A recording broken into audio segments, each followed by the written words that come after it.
Sir உங்க college டைம்ல நீங்க உனக்கும் எனக்கும் சம்திங் சம்திங் சந்தோஷா இல்ல சந்தோஷ் சுப்ரமணியம் சந்தோஷா? சந்தோஷ் சுப்ரமணியம் சந்தோஷா இல்லை உனக்கும் எனக்கும் சந்தோஷா அப்படின்னு கேட்டேன். அவனே தான். வீட்டில் எப்போவுமே நம்ம சந்தோஷ் சுப்ரமணியம் சந்தோஷ் தான். காலேஜ் காம்பவுண்டு டச் பண்ணால் நம்ம உனக்கும் எனக்கும் சந்தோஷ் தான். அப்படிதான்ப்பா இருக்கணும். நமக்கு எப்படி பிடிச்சிருக்கோ அப்படி இருக்கணும் லைஃப்பில். அதுதான், அவ்வளோதான். வேறு எதை பற்றி கவலைப்பட தேவையில்லை. One life, live happily, that's all. இன்னும் ஒரே ஒரு கொஸ்டின். நீங்க எவ்வளோ ரோல்ஸ் பண்ணியிருக்கீங்க, அதுல எந்த ரோல் உங்களுக்கு ஒரு ஃபேவரட் இல்ல லைஃப் சேஞ்சிங் ரோல் அந்த மாதிரி ஏதாவது இருந்துச்சுன்னா சொல்ல முடியுமா? அருண்மொழி கண்டிப்பாக அதை பற்றி நான் நிச்சயமாக சொல்லணும். அது லேட்டஸ்ட்டாக நடந்த ஒரு லைஃப் சேஞ்சிங் மூமெண்ட். அதுக்கு முன்னாடி என்னால் கொஞ்சம் நடிக்க முடியும், மற்ற கேரக்டர்ஸ் ட்ரை பண்ண முடியும்னு என்ன நம்ப வச்ச ஒரு மிக சிறந்த டைரக்டர் நம்ம இடையே அவர் இல்லை.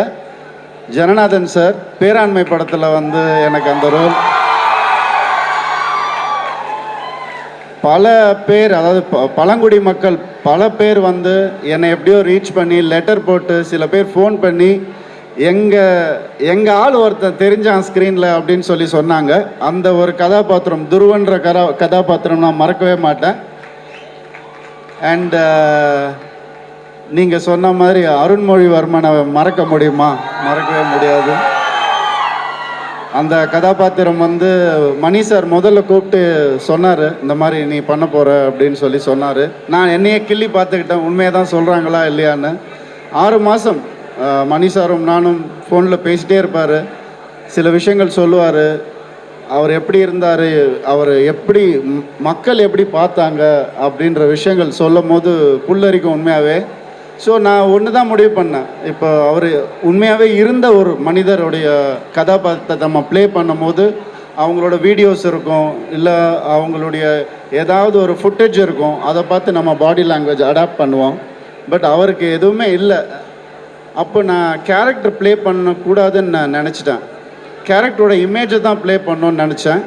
அந்த இமேஜை ப்ளே பண்ணது தான் அருண்மொழிவர்மன். அண்டு நான் இருக்கிற வரைக்கும், சினிமா இருக்கிற வரைக்கும் அந்த கதாபாத்திரம் இருந்துக்கிட்டே இருக்கும் என் மனசுக்குள்ளே, உங்கள் மனசுக்குள்ளே. Thank you for all that.